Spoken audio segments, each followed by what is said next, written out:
the first spot. I'm gonna go. Oh, What's that? This electrolytes. Yeah. And flavor? It's flavored as well. Greg, am I okay? Am I framed? Am I framed there? Yeah. You said yee. Your hand is a little. Ladies and gentlemen, thank you so much. Your head's a little cut off. Huh? Your head's cut off. How about that?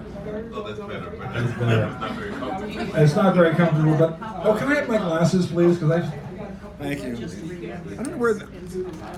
Someone left another pair of glasses up here. These are clearly not my notes. I'm going to read the announcements very quickly because no one else volunteered to do them. And this is the abbreviation version of them, just so you know. Hear ye, welcome to Sacred Grounds with Dan Brady, that's me. As the current host of this longest running open mic in the known and unknown universe. Slow down.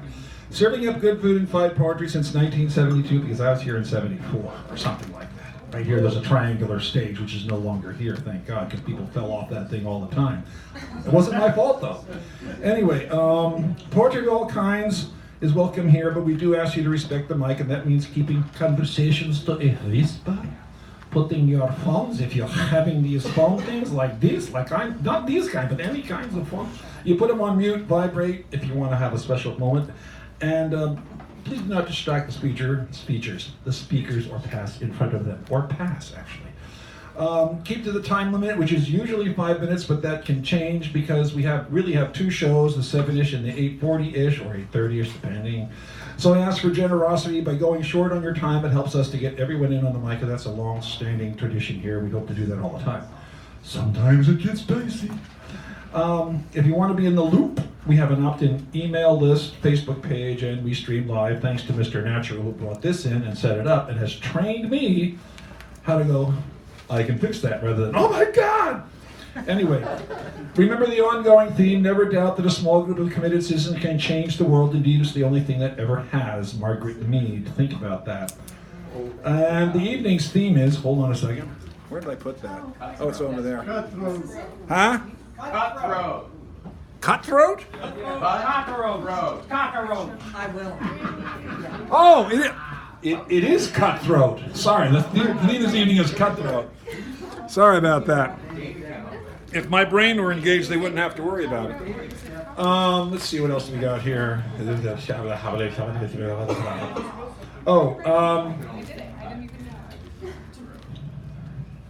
Kathleen McClung is the feature of the evening. She is giving the Queen's Wave, so this way, this is the person who's going to wow you later on.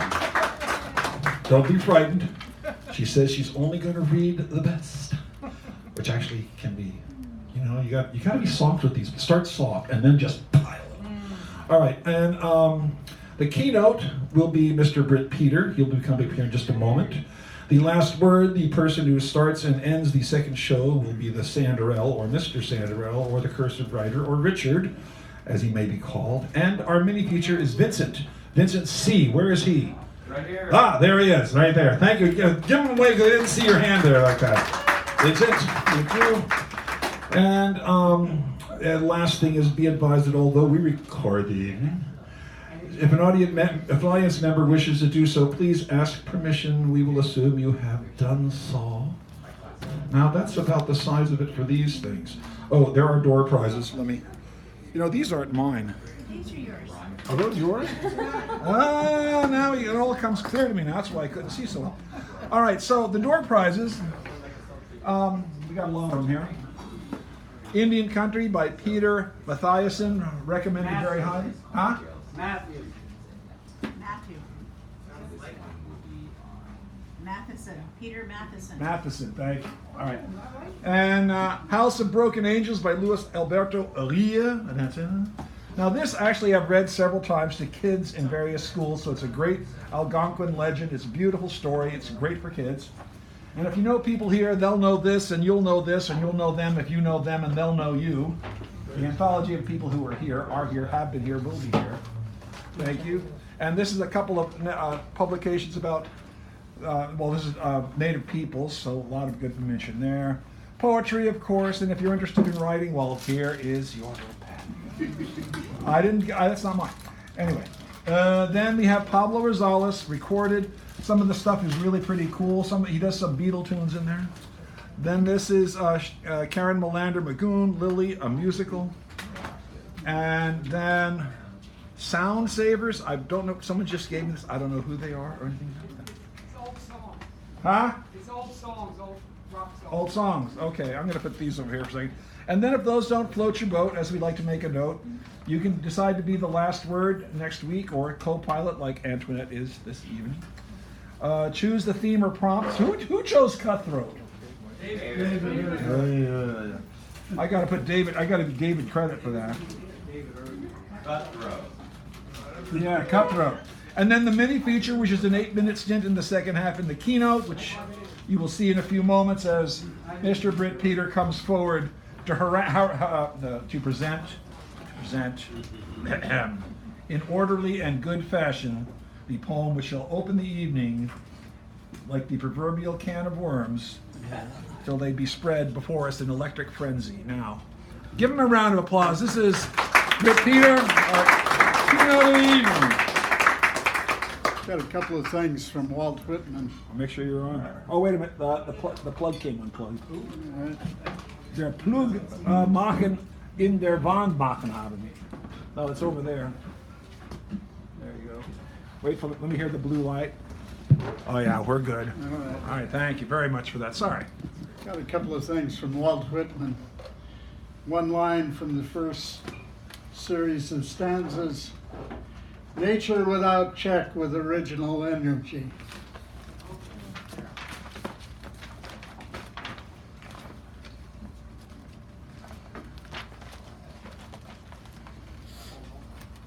The spotted hawk swoops by and accuses me. He complains of my gab and my loitering. I too am not a bit tamed. I too am untranslatable. I sound my barbaric yawp over the roofs of the world. The last scud of day holds back for me. It flings my likeness after the rest, and true as any on the shadow's wilds, it coaxes me to the vapor and the dusk. I depart as air. I shake my white locks at the runaway sun. I effuse my flesh in eddies and drift it in lacy jags. I bequeath myself to the dirt, to grow from the grass I love. If you want me again, look for me under your boot soles. You will hardly know who I am or what I mean, but I shall be good health to you nevertheless, and filter and fiber your blood. Failing to fetch me at first, keep encouraged. Missing me one place, search another. I stop somewhere, waiting for you. All right.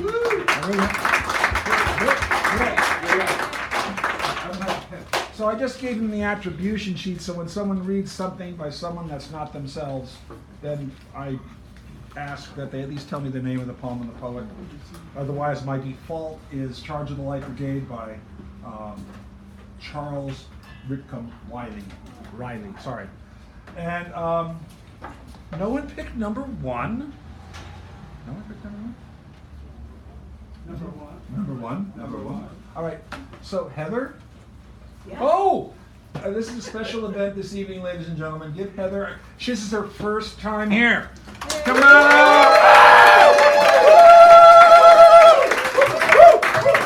And you got it very close to it, very, very close. And you're there. And I just didn't know enough to not, sign up for the second reading. So Well, now I know. Welcome. Thank you very much.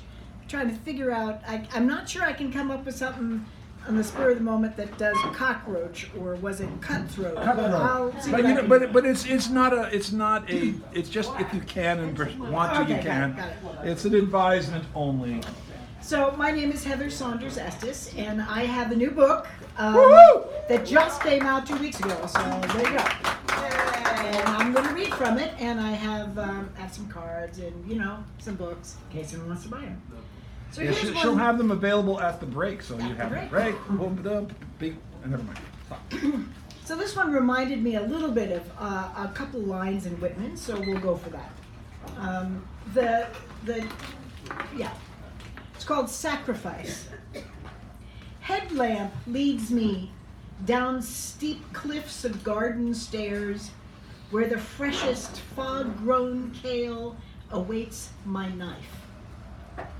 Crimson veins and glinting chard reflect the topaz moons of raccoon eyes. I wrested fertility from sand dunes, and now I will eat alive the sacrificial iron-filled leaves with ginger and apple sliced for the sharp blender. From a crystal glass, I sip the emerald blood.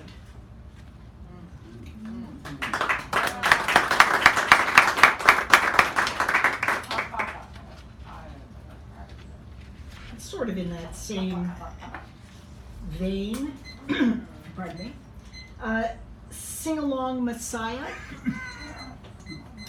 Is the point to bloom? Send your sweetness out on the air.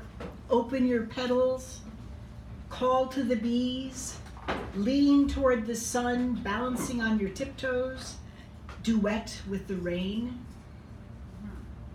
Or is the point to fruit and seed? Curl yourself into a fertile ball. Wrap your missives to the future in lemon flesh and thorns, or into maple leaves as sparrows fly west with your seeds in their bellies? Or is the point to fade and die into fertilizing compost? Drop crimson leaves, sustain the next generation of worms, and lichen with decay, rattle rhythmic seed pods in the wind? Or is the point to do it all again? Come back the next season, dance with the daughters of last year's bees, scatter seeds, wait with tubers, reawaken, send a sweet sap up your veins? Or is the point to tango with the universe? Feel the energy, give weight, sing your part of the Messiah. Laugh and run as hard as you can. Fist bump the sun, swing in rainforests, spin around the earth and moon. Hallelujah.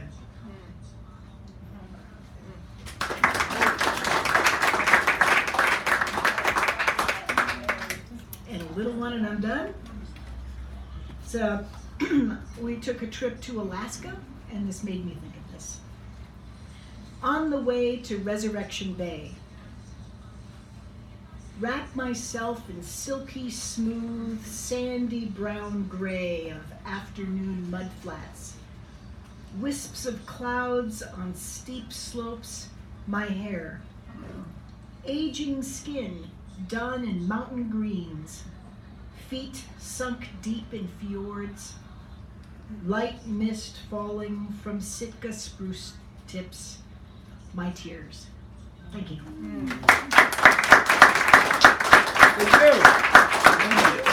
Remember, she has books at the break. Books at the break. Wonderful. Thank you so much.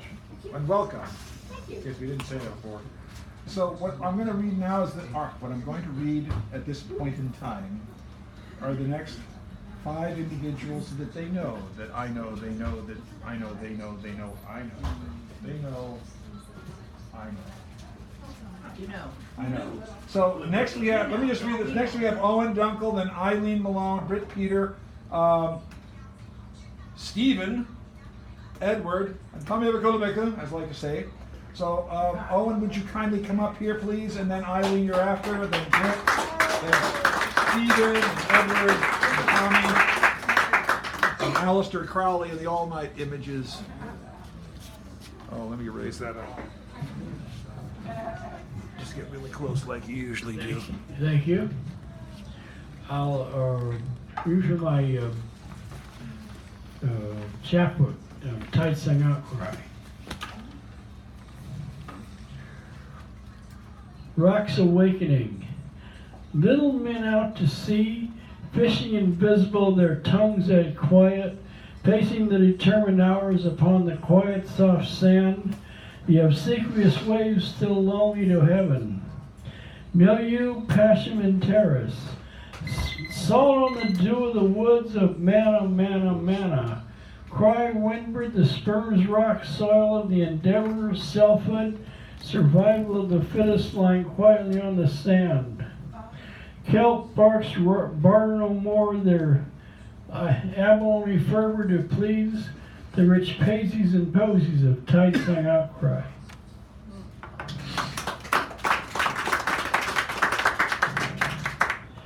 Sonnet 2. The way I should have taken, a way unwise I took today in a profound sort of way. In a funny way, the heart forsaken and feelings quiet by the unsaken quiet firm fruit. Chances we may see through the air. We say we are breathing less. Awaken the rare tooth of raw soot for the penetration of 20 valises. Laden with aeons of our raw root we eschew the strength of heavy sneezes. We swarm to the air like bees and flies, our hungry hearts open to truth and lies.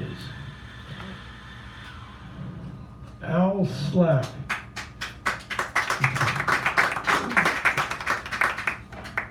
Harumps harking, hacking, wheezing out to all in the calm sweetness, penance pecking, forbearance of the shark's dandelion, come as it may mean nothing, Phoebus, nothing to that bringeth the brazen coitus of the meadowlark and vine.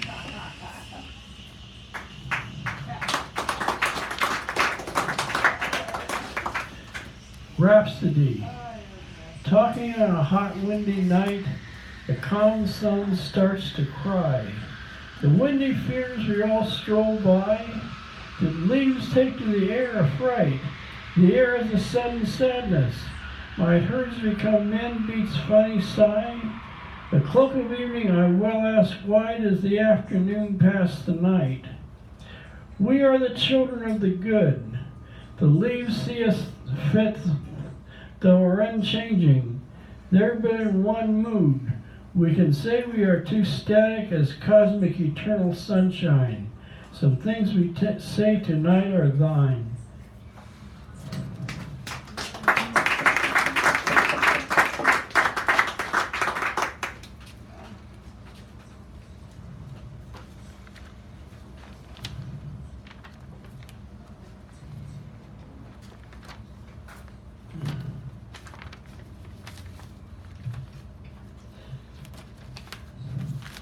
Sonnet, Sunday 7.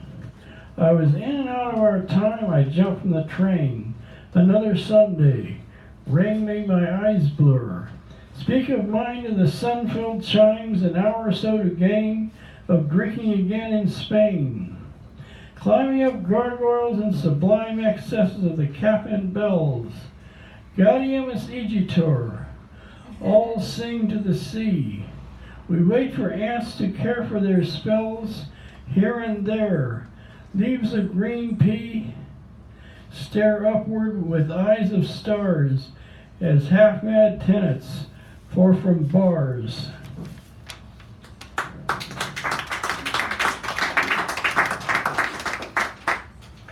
Sonnet, Sunday 7. I'm between a vague promise to the park of trees and paths, out of the reach of the wrath of Mies Calliopes, sharper demises to dog-eared flowers and surmises, of her happy vanity than hath, more thorns and thistles than math. Than love I love has more surprises than a beautiful girl, who has written to her live, love-proud verses charging across the page. She is smitten with rage and grief, curses trying to please God's crumpet.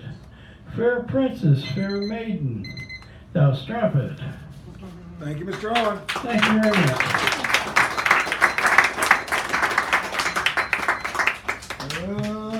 Eileen virtuous, and magical. Yeah, Oh, yeah, that's right.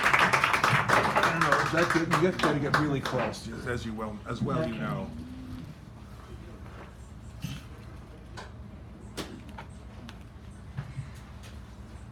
Melon. On your desk, a jam jar of snapdragons and sweet peas from my garden.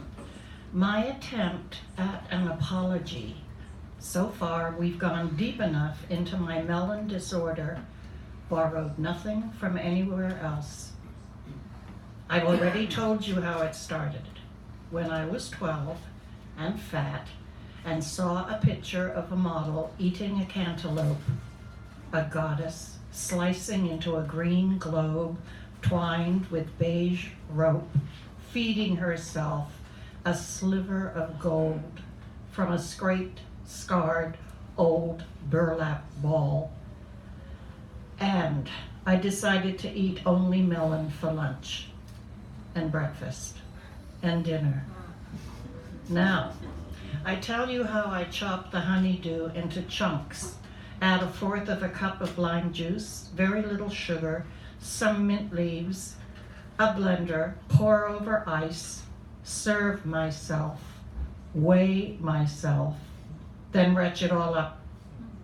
How it looks floating down there, bits of battered, smashed, flesh-colored meat, how the fetid odor of melons, tubers, bulbs rises from the cold white toilet, floats around my naked kneeling form, up and out the white curtained window.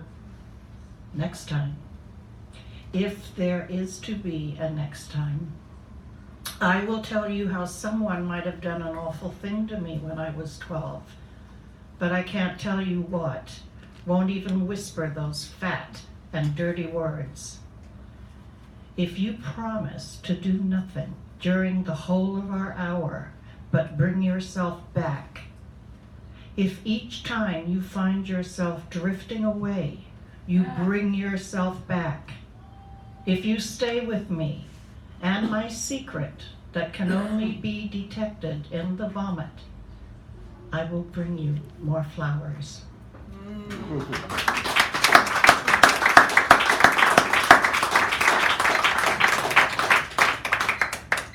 Okay. Huh? That was melon. This is mangoes. Inside the stand of mango trees, the smell is that of missing love, sadness of wood, and bodies burning.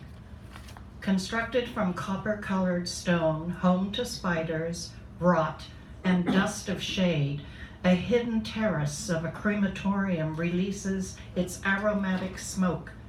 Sandalwood and banana for the rich, mango for the common people. The lump of kif we dissolved earlier in bitter black coffee begins to work. We giggle silly words to each other. Mangoes putrid with decay decompose at our feet.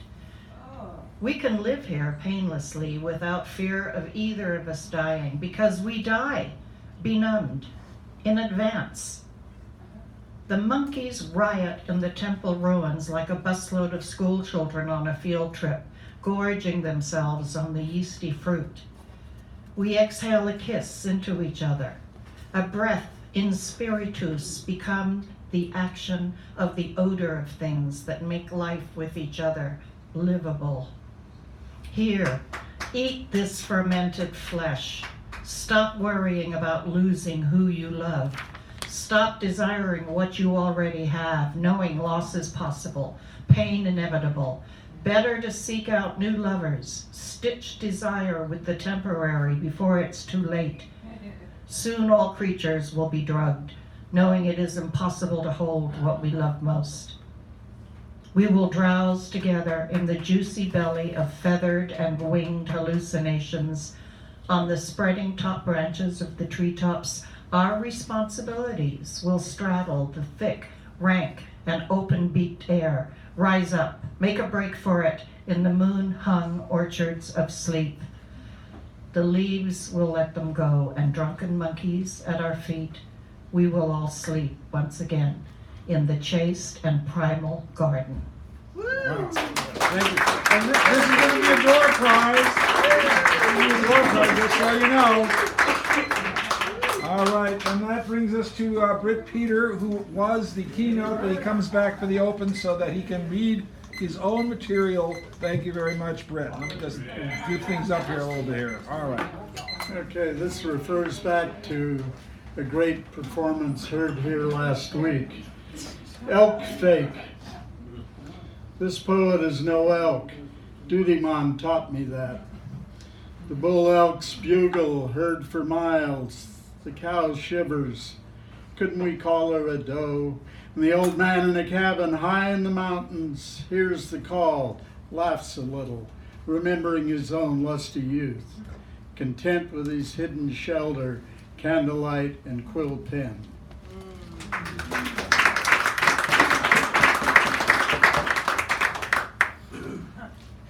Okay, cutthroat. Learned today, the red spot behind the mouth of a trout, a bit of rouge, the name, cutthroat trout.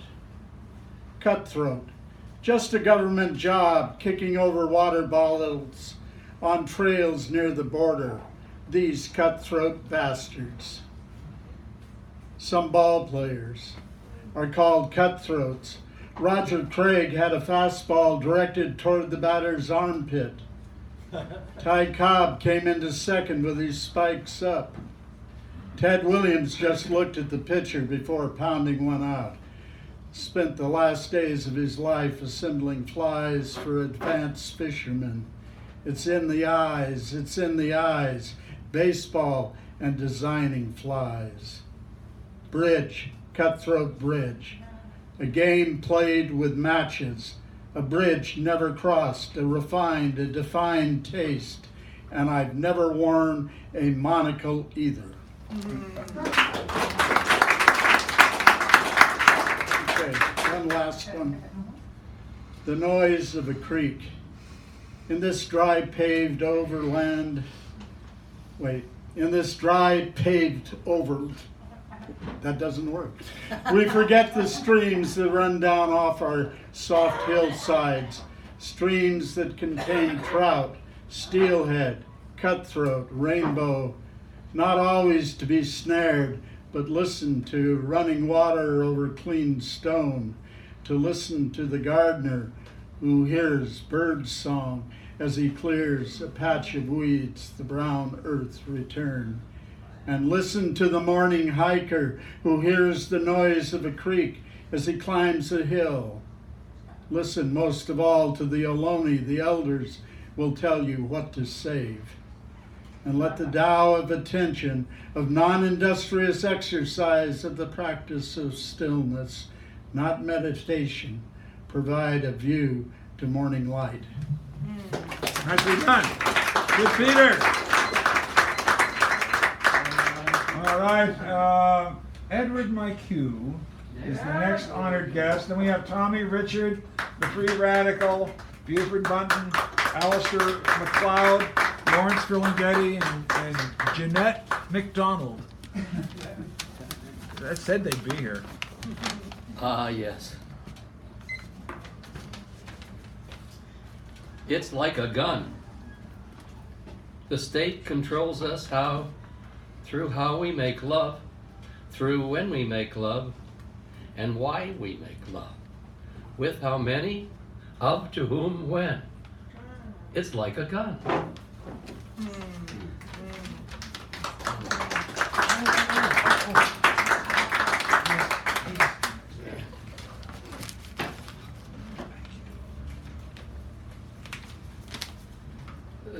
This one is called A Fight for Air.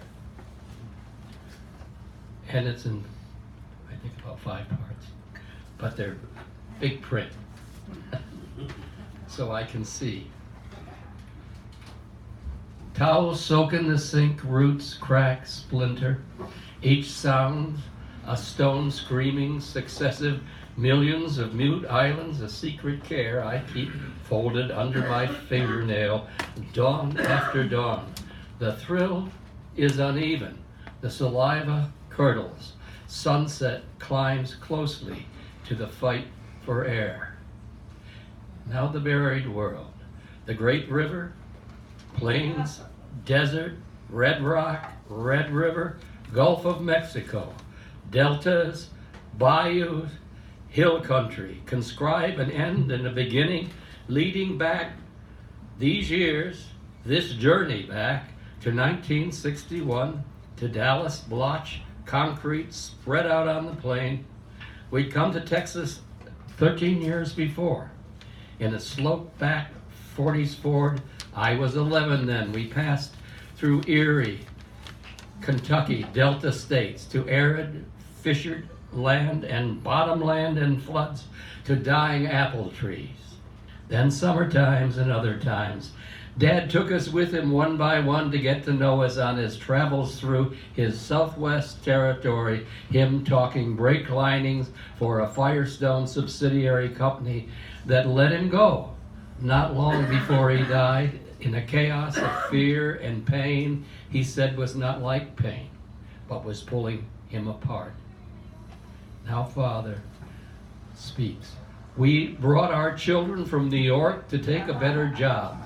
My wife supported me. Her hair turned white that first year. She was 33, had borne us 7 kids in our hometown, Niagara Falls.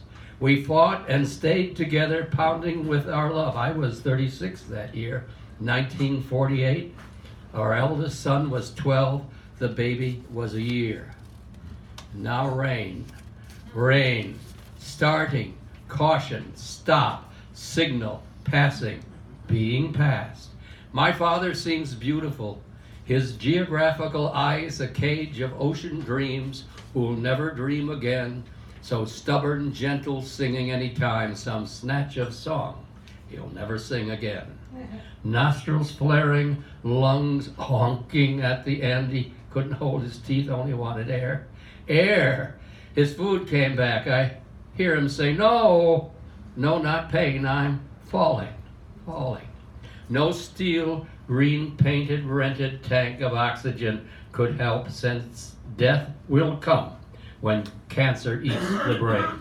It rained the day he died, and rained again on burial day. Good luck, it's angels' tears, they say, the Irish say.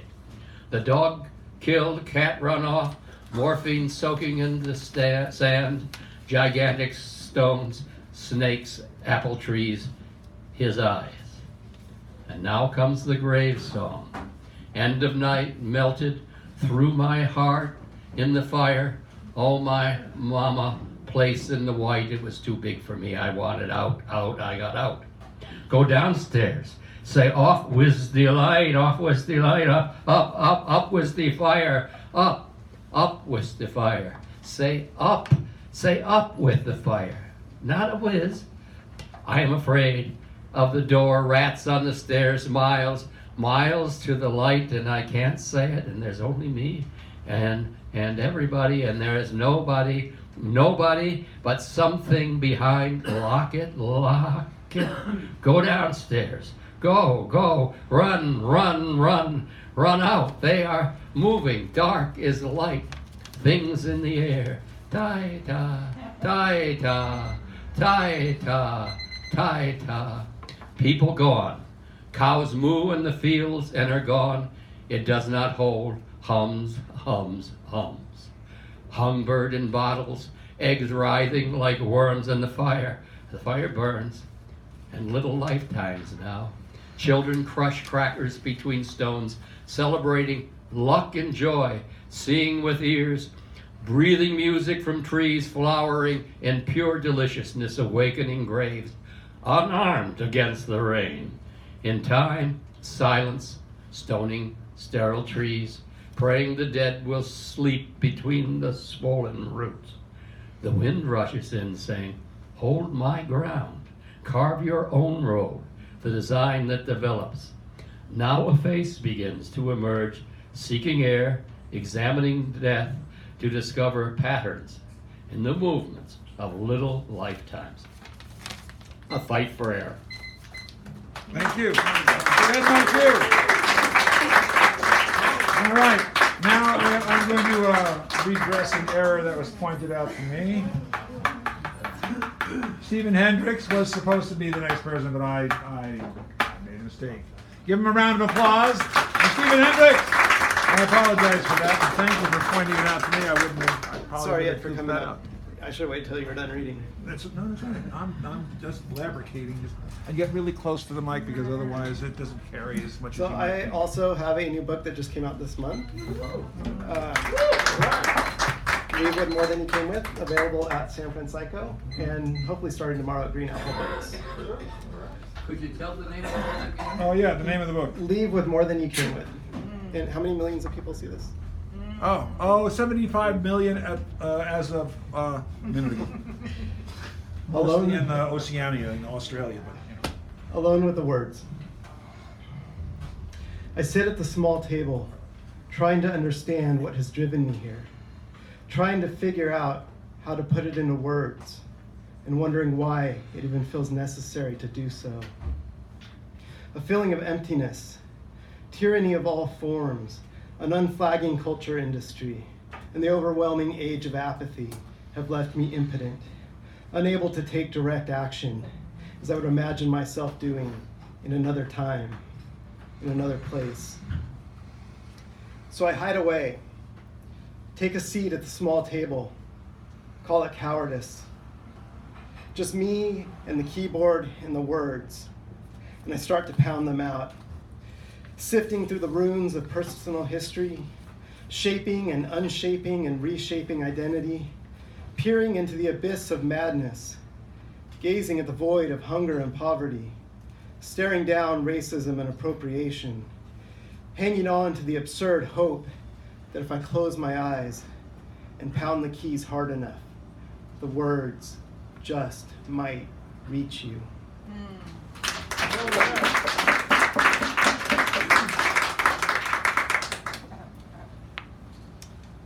A lesson on geography. My wife told me about these instances many times. It was perhaps my whiteness that prevented me from believing, that felt it must be overstated, or perhaps my own guilty suppression of a conscience that told me I had asked the same questions before of others.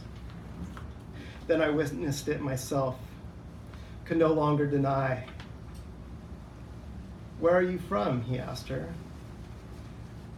And I saw the change in her eyes as the question registered. And her eyes caught mine, forcing my recognition, silently communicating to me, "You see?" I blinked in affirmation, or in an effort to erase the question from existence, erase the pain, past and present. "Huntington Beach," she replied.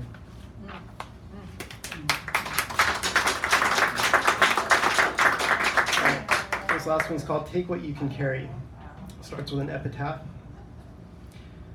"All Japanese persons, both alien and non-alien, will be evacuated from the above designated area by 12 o'clock noon, Tuesday, April 7th, 1942, from a sign posted in store windows in San Francisco."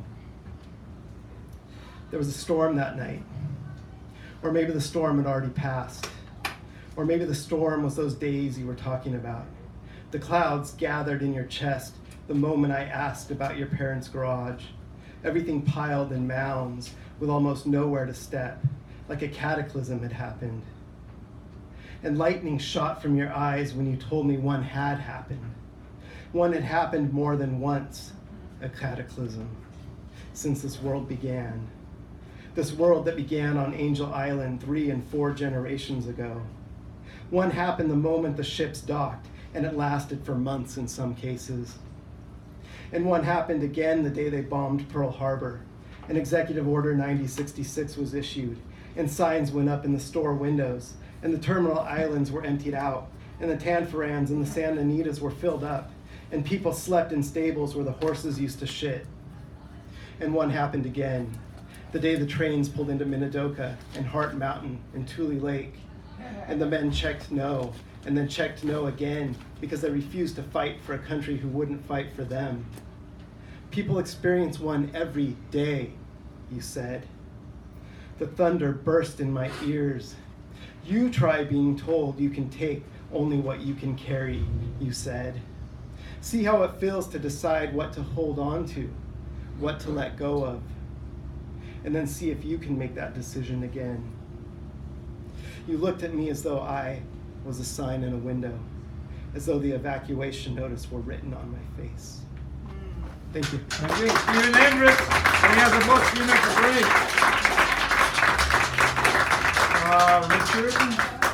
Richard May. Oh, Tommy then, Richard. Sorry. I'm not doing my job. It's my fault. He has to go like this every once in a while and wake me up. Yes, Tommy. No, wait, it's the other Tommy. Oh, okay. We call him Tommy because that's his name. Get ready. Give him a round of applause. Come on out there, people. Wake up out there. I should wake up. I'm tired of this anyway. All right, there you go. So, to the theme.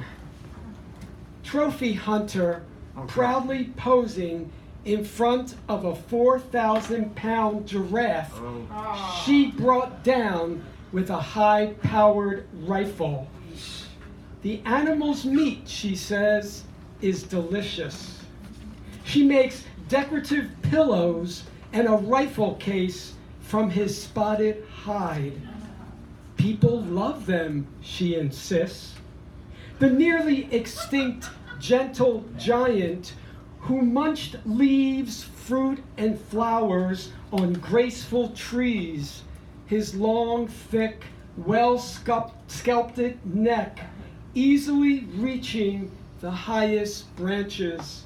His long Nijinsky legs outran many predators. Not her. A remorseless cutthroat, a cold-blooded assassin, a coward at heart. Without her gun and gear, she'd be somebody's supper. Yeah, she deserved it. And here's to another kind of vile group of people. So it was announced recently that some folks in Boston are going to be holding a straight pride parade in August. So this is to the organizers of the straight pride parade. I'm sure you didn't want to kill yourself when you realized you were straight. No one called you a crime against nature. Your God didn't mandate that you be put to death. You weren't subjected to electroshock treatments, conversion therapy, bullying, blackmail. You never got straight bashed or beaten up because of your gender identity. You didn't watch your friends die of a disease they blamed on your sexuality. You didn't have to fight in the courts to make heterosexual sex legal. 30 states don't allow discrimination against you in employment and housing. A baker isn't likely to refuse to make you a wedding cake. No one's going to deny you or your child medical care because of their supposed religious beliefs. You probably don't know. There were times in my youth I would have given anything to be you. Have you ever wanted to be me? Go ahead, march. I'm not stopping you. Just don't compare what you think you're suffering to what I live every day.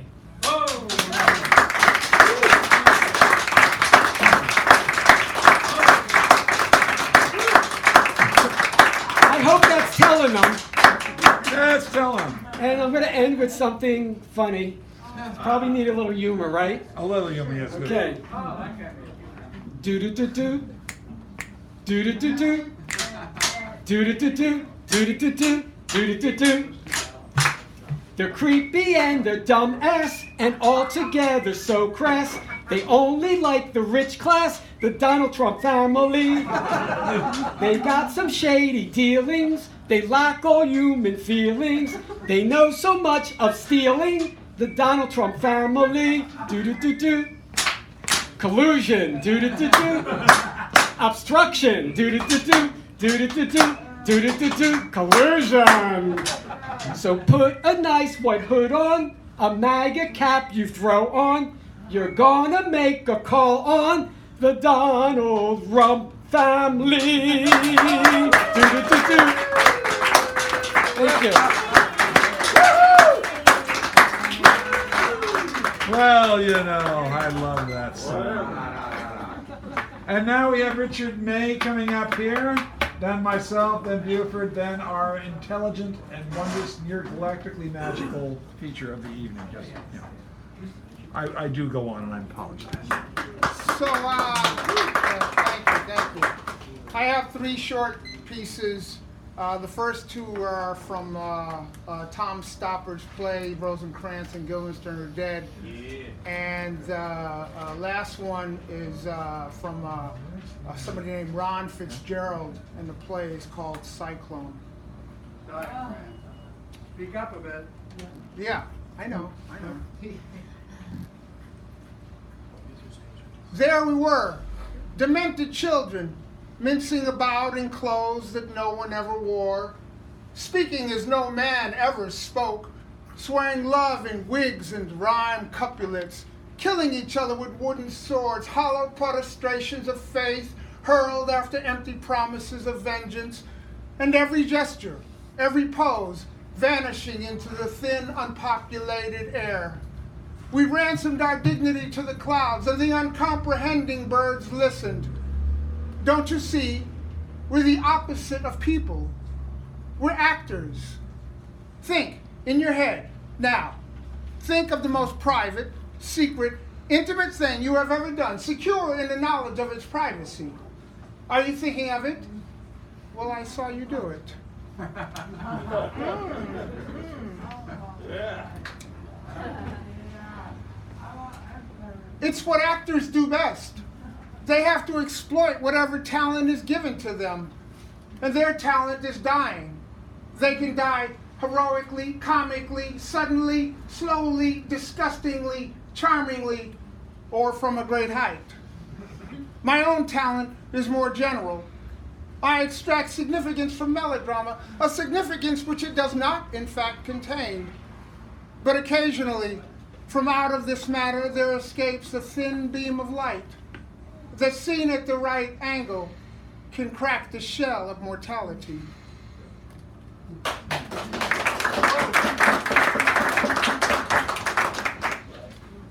You want to hear something funny? My dad was a cop. Got killed in a shitty store just like this. Walked in on a robbery and blam. That was that.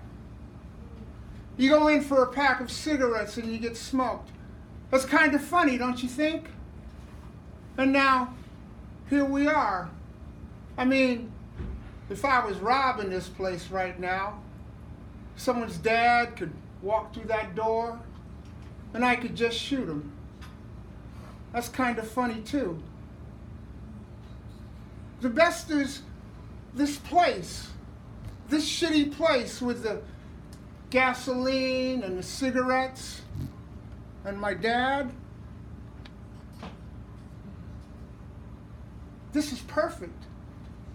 It just about feels like home. Do you ever think about death? The opposite of life. Do you ever think about it? Do you think that it's part of some circle of life bullshit? Or maybe it's punishment for something you did, something bad. Are you thinking about it? I bet you're thinking about it right now. Thank you.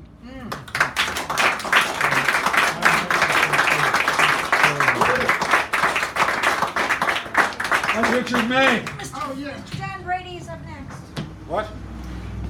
Oh yeah, someone has the attribution sheet out there somewhere? Because Richard needs it.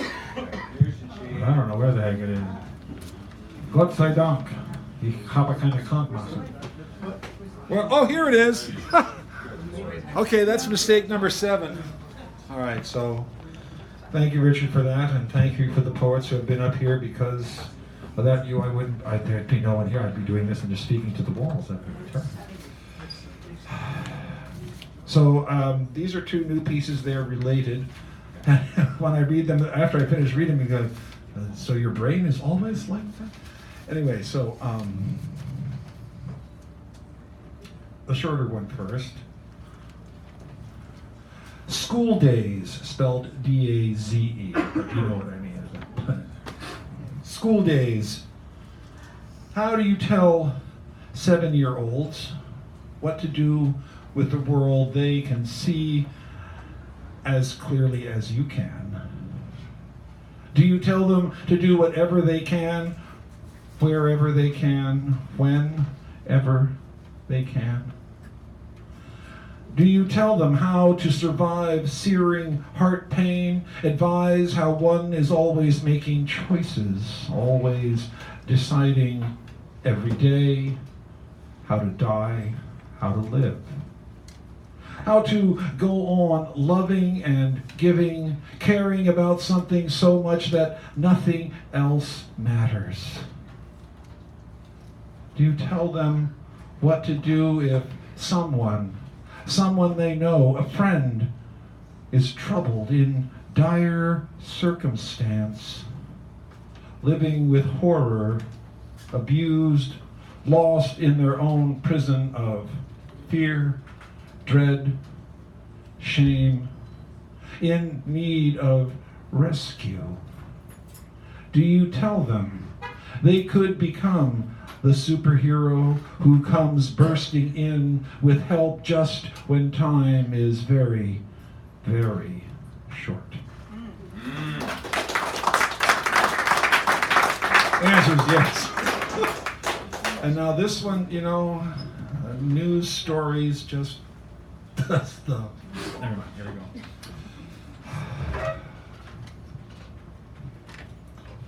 Title is Whose Gentle Hands? For the bodies that are brought in. Whose gentle hands bear the simple folded cloth of white? Whose gentle hands then wash the remains softly, sweetly, one last time, with a blessing of ablutions, and who, in silent reminiscence, have a tear trickle now and again because of someone's hair or eyes being familiar? Whose gentle hands wrap the bodies, whose lips murmur? And who then bears up the corpse to lay it out for view, its face set in profound sleep? Women are veterans, all. They've been in the wars all the time, battlefield or no, win, lose, without speech. What do they mean to do for the dying and the dead? What do they pray for? How do they carry it all as life goes on, as living becomes something else, which becomes anything else besides what it was once upon a time? How do their eyes, searching, see this world after dressing wounds so deep, so red? How do their hands care and touch for that which can no longer feel, tending their own torn grieving, or how that grief has at them, yet, no matter how long or far time or journeys may take them? Thank you. All right. Thank you so much. Buford. And come on, give him a nice round as he come up, and then we got Kathleen for note 6.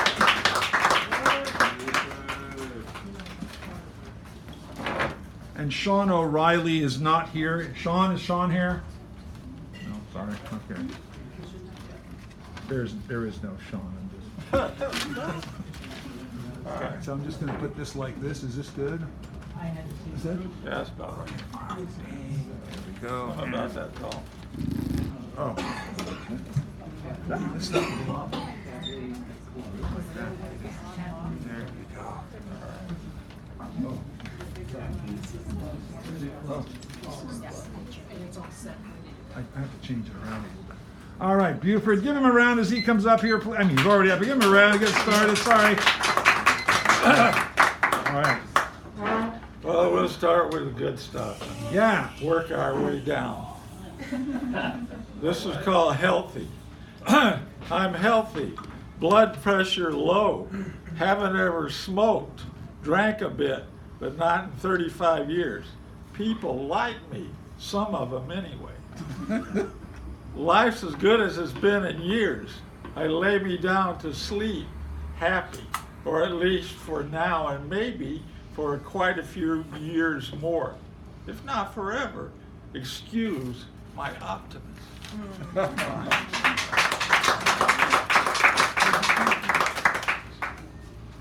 The Trumpster brings up the tough issues, blows his own horn. Life is his stinky oyster. Let me open it up and let the gushy insides out, he says. The Democrats, a fairly conservative group themselves, look like left-wing radicals by comparison. He blows a sad tune with his fake hair and is harping about fake news, meaning the kind that does not sound like him. Yeah, baby. Thank you, Buford.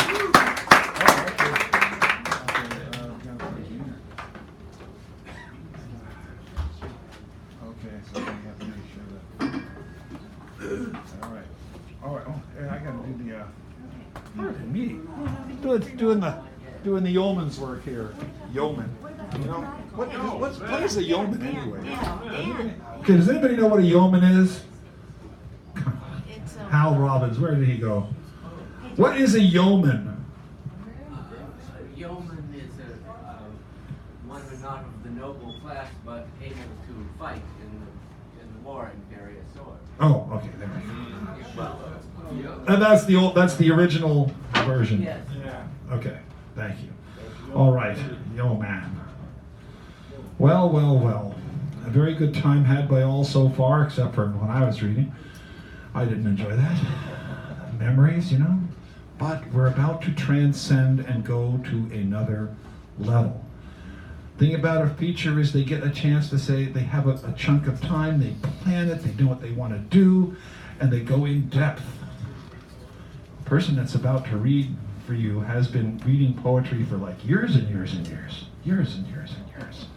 Very experienced. And she's still writing. She hasn't stopped. Probably will not stop. And what you're going to hear is a voice that the voice might be gentle. I'm just going to say the voice might be gentle, but the words, the thoughts, and the terms, and what goes through your minds may not quite be gentle. She has a good sense of humor, a really good sense of humor, a sense of care, and like many poets today are going WTF with the world. But I don't think she's going to cover that ground too much. She may go in a little bit, you know. You can't help but being annoyed sometimes, right? Oh my goodness. You're a poet and you have this world. You go, anyway. Kathleen McClung is a wonderful speaker, has a beautiful voice.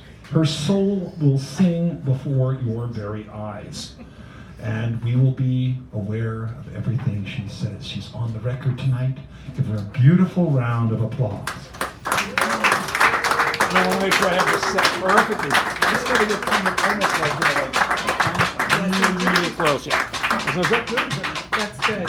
That's really good. All right, let me make sure we have you focused. Thank you so much, Dan. That was a beautiful introduction. I'm really touched. And I want to dedicate my reading tonight to the San Francisco Tenants Union and all those who are activists on behalf of affordable housing here in San Francisco.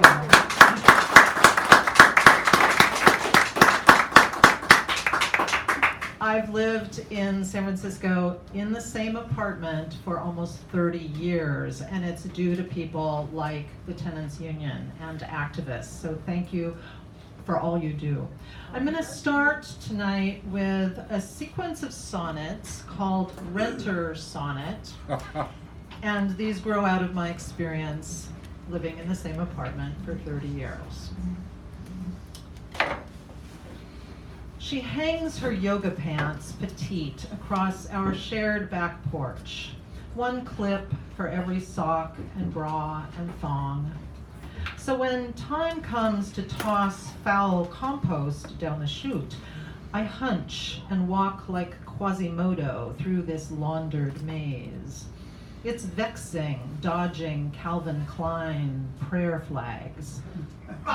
Wait, that's unkind. I'm clueless what she pays for lingerie. While hunched, I don't read tags en route to shoot. Unneighborly, I know this metered airing of minute discord. Wise souls, quit rhyming their complaints and go ring doorbells. Speak aloud, needs unignored. When I at last grow bold, we'll have it out. By talking trash, we'll make our peace, no doubt.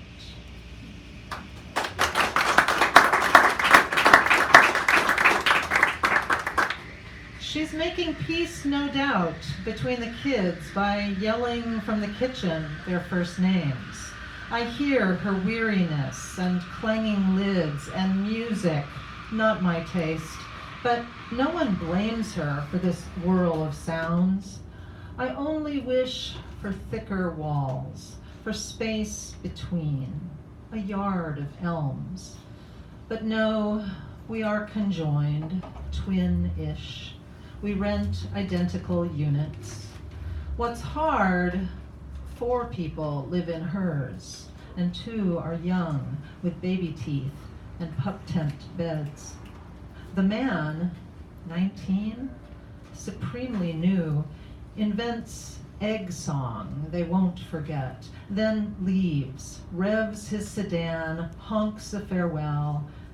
Inside, she combs their hair, and bickering resumes.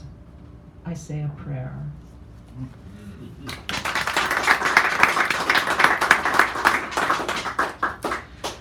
I say a prayer for cats, dotting windows and huddling under cars, spooked by this street.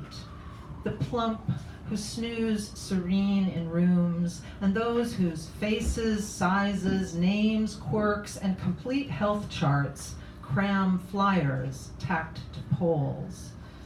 Rewards are promised, coaxing safe return of Spanky, Ringo, Cinnamon, Marbles, asthmatic, microchipped, and shy. Who earns these prizes? Anyone? Hope withers, wanes in each apartment on this block. The time we mourn does vary. Some may entertain their guests of grief for years, no new pets.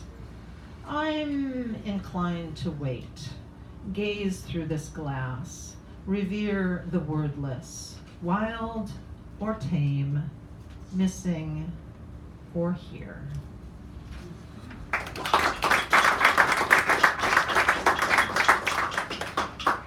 I'm going to skip to a couple more of these renter sonnets.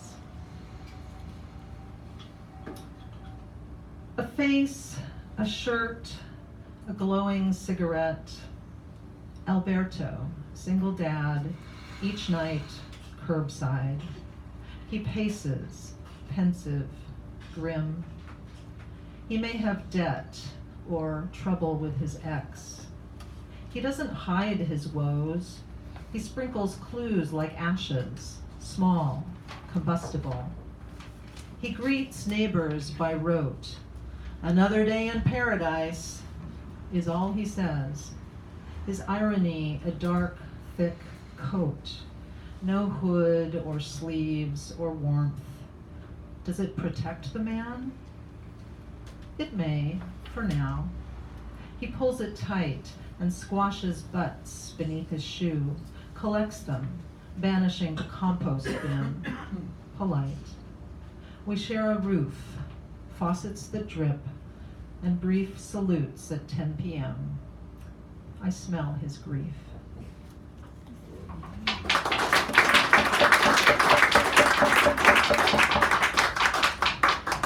Renter Sonnet number 7. At 10 p.m., I emptied parking lot. Praise fog, lone owl. Stow briefcase, Shakespeare. Pile those earnest midterm essays you have not read yet. Hear wipers squeaking. Drive. Meanwhile, your neighbors exercise, shampoo their hair, or sing their kids to sleep, or rage at God, or scan porn sites, etc. Night air consoles you, most of you, uncertain, flawed, at home or changing lanes, resolving to clean litter box, do dreaded laundry in the morning, sheets, towels, rugs. If nothing's new under the sun or moon, drive, breathe, begin to mourn again, dear renter, freshly laundered loss, a key, wet matches, yoga pants petite, across.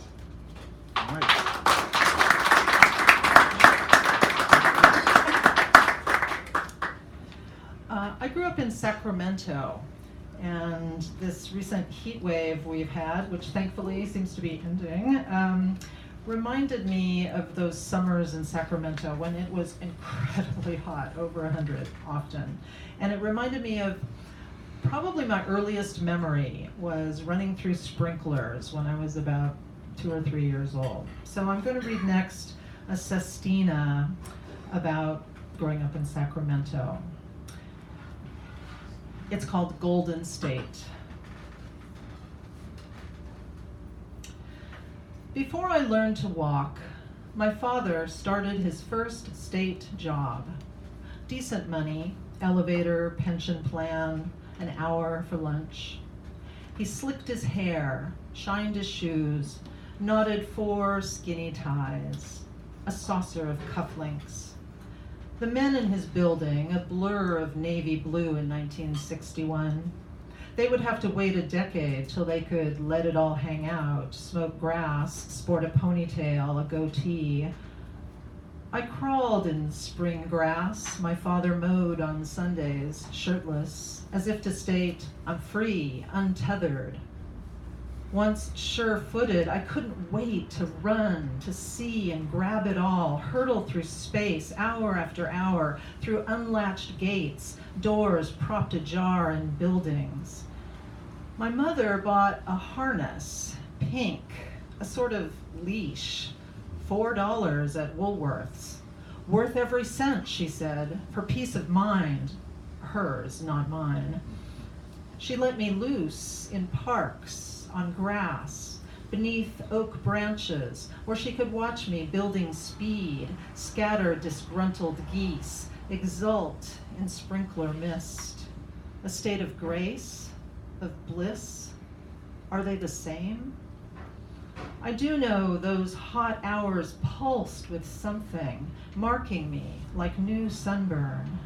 No need to wait, no word for wait.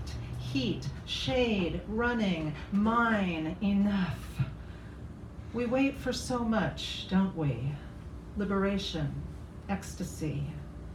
Those afternoons, 4 o'clock, 90 plus, all my exclamations simple in those hours. No, no, Mom, no, me, look, ducks!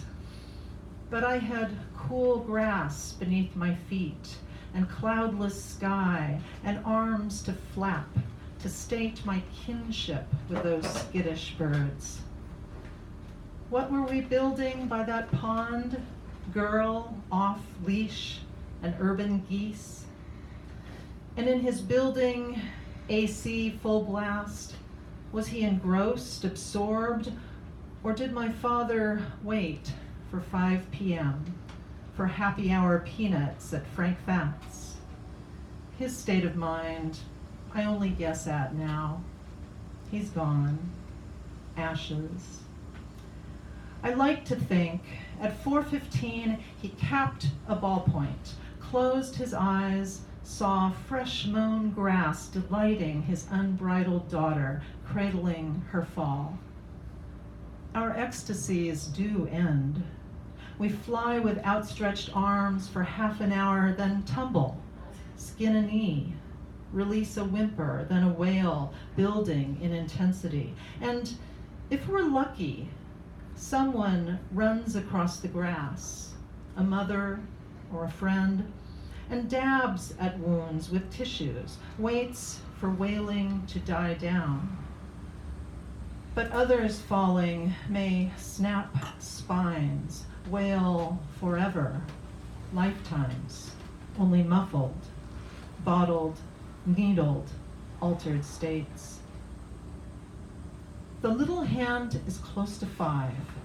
She named the hour, and tuneless, whistled grass away from fingers, toes.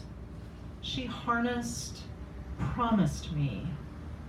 Dad's building will be cool. We'll ride the elevator up and down 4 times. Just that.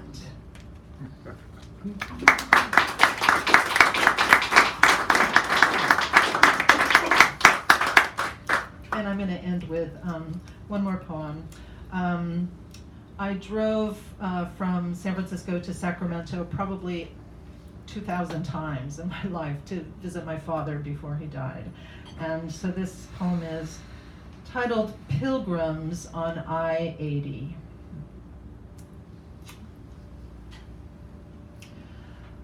Let's stop and stretch. I jab the windshield glass. The signs like all on I-80. We pass en route to Sacramento. Flat, square, green, and arrows, unambiguous. We've seen 600 off-ramps on this trip, but slowed for none till now. This exit, Pitt School Road, has services, an Arco, KFC, a Safeway, Starbucks, and some history.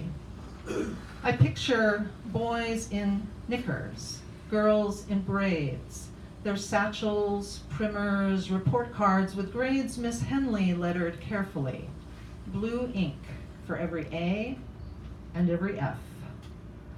I think Pitt School was raised before my birth. Too small, too old, too far from town. The reasons all make perfect sense. But still, I mourn each time I take this turnoff, park the car, and climb from bucket seat to stand upright in air. Tom braves the mini-mart for snacks to share, while I do knee bends, touch my toes, and roam the lot. We're traveling to my father's home, but he's not there. He died last year. I know this exit well, where Pitt School was, where no memorials, no shrines consecrate grass, where grass itself gave way for cars to pass. Relentless tide, unbeautiful, unwet. I breathe not incense, but exhaust fumes. Yet I choose this asphalt church to pause and rest, read kooky bumper stickers. I'm not blessed, unless we all are. Anyone who speeds or blows a tire or stiff from driving needs a neck rub, lemonade, a roadside prayer approaching Sacramento. Anywhere. Thanks so much. Kathleen McClung. Thank you.